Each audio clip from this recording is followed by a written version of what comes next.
5 minutos del Espíritu Santo. 22 de junio. Una persona espiritual llena del Espíritu sabe compartir y busca la felicidad de los demás. No se aleja de los otros, sino que sabe descubrir a Jesús en ellos.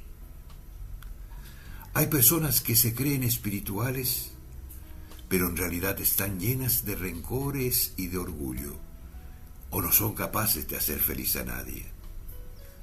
Entonces, en realidad están lejos de Dios, porque nuestro amor al Dios invisible se manifiesta en el trato con los hermanos visibles. El que no ama al hermano que ve, no puede amar a Dios, a quien no ve. Por eso San Pablo llamaba carnales a los que vivían en la envidia y la discordia.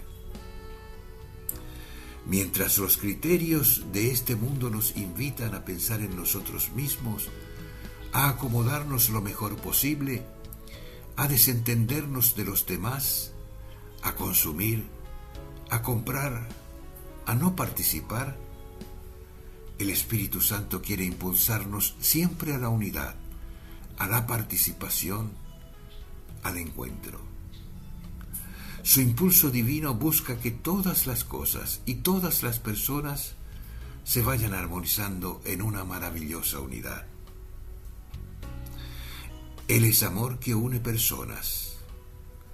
Por eso, en este año somos llamados a integrarnos un poco más en la Iglesia, a quererla más, a buscar nuevas maneras de sentirnos parte de ella.